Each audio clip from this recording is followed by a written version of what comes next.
अब तो फंस गए, बाहर ताला लगा रखे, जा नहीं सकते आप, है ना? सुनना तो पड़ेगा ही। यहां से अनेकांतवाद की शुरुआत होती है। और अनेकांत में बहुत सिंपल सी बात है, अनेकांत बना है दो शब्दों से मिलके, एक है अनेक और दूसरा है अंत।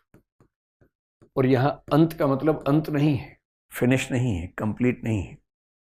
यहां अंत का मतलब है पक्ष, पहलू, बहुत सारे पहलू।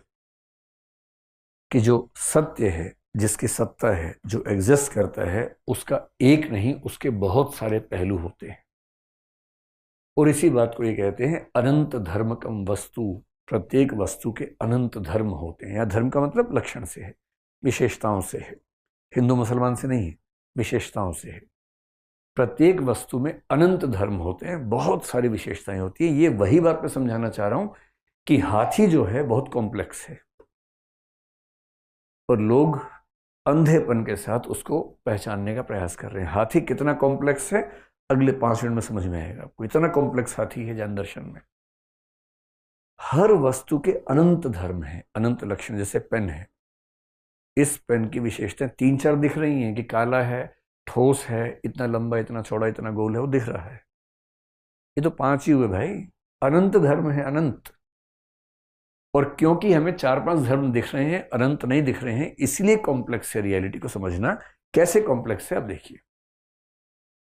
इस अनंत धर्मकम की बात को इन्होंने एक तो उसी तरीके से कहा जो मैंने आपको पिछली स्लाइड में समझाने का प्रयास किया, उसी बात को इन्होंने 2 शब्दों से कह दिया।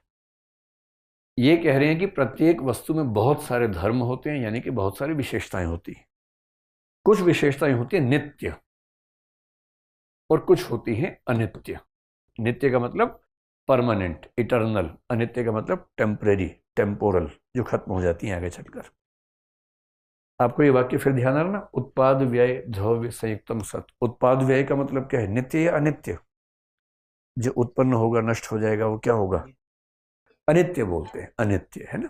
और जो द्रव्य हमेशा रहेगा, उसको क्या बोलते हैं? नित्य।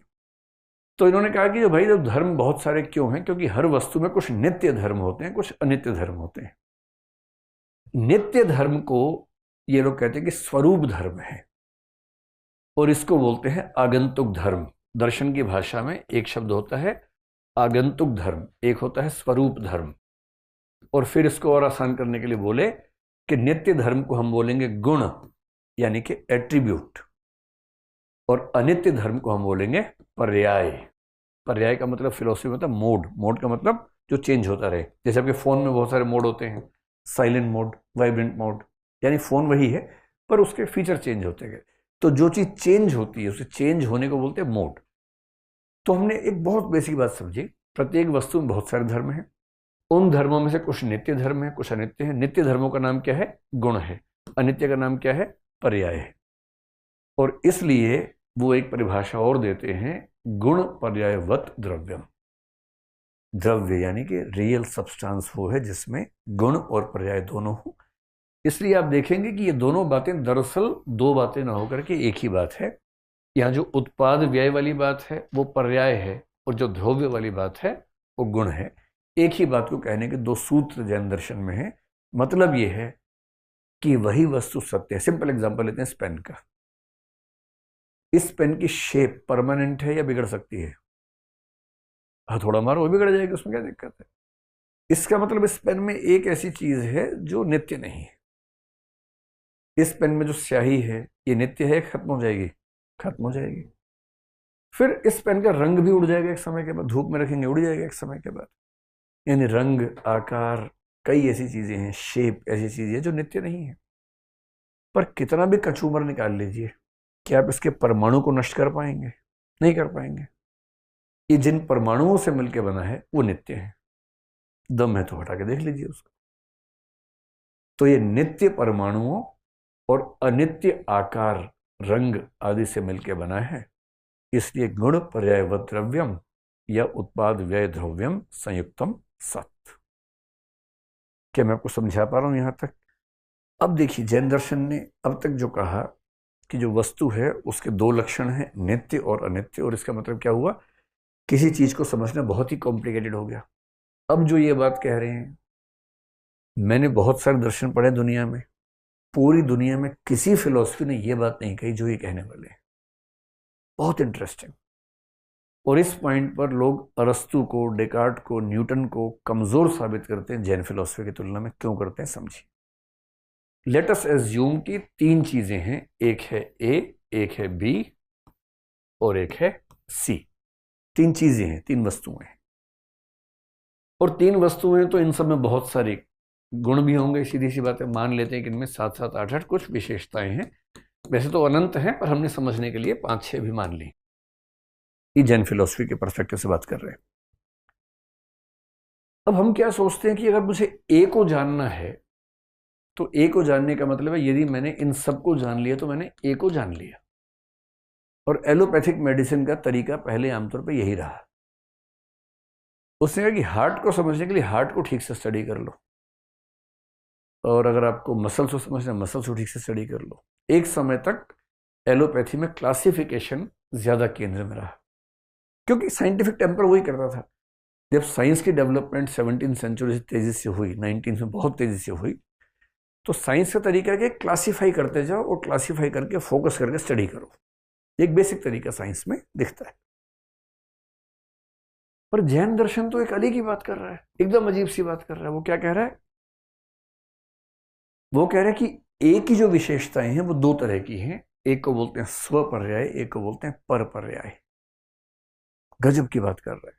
जैसे ए की ये वाली विशेषता, मान लेते हैं इसका नाम एक्स है, इस विशेषता का नाम एक्स है, और बी की इस विशेषता का नाम वाई मान लेते हैं, और सी की इस विशेषता का नाम जेड मान लेते हैं।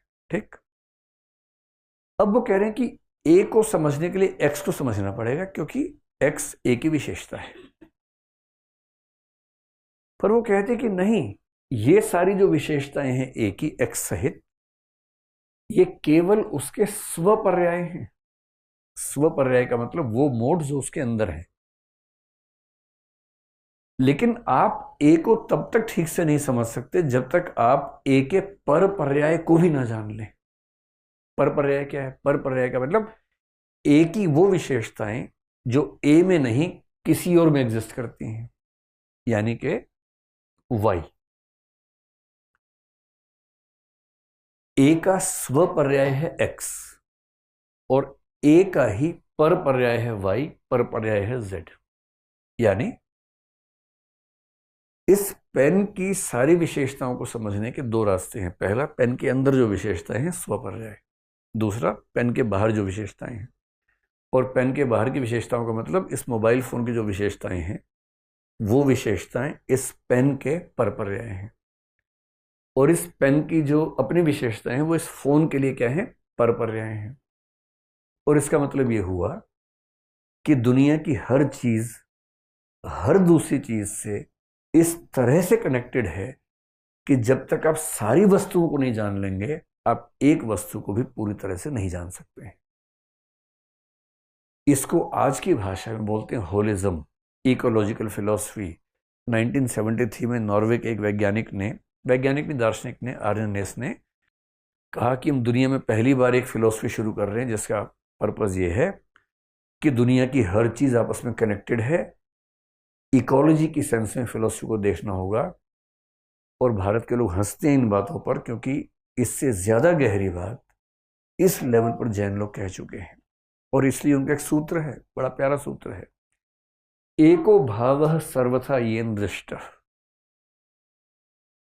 एक भाव को, एक वस्तु को पूरी तरह से जिसने देख लिया, सर्वे भावाः सर्वथा तेन दृष्टः, उसने संसार की सारी वस्तुओं को संपूर्णता में जान लिया।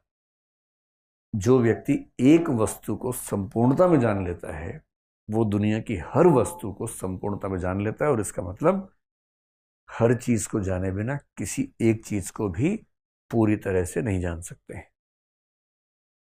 ये जो अप्रोच है, जिसको हम आजकल इकोलॉजी की दुनिया में इकोलॉजिकल फिलॉसफी कहते हैं, वो जैन दर्शन को सबसे यूनिक बनाने वाली बात है।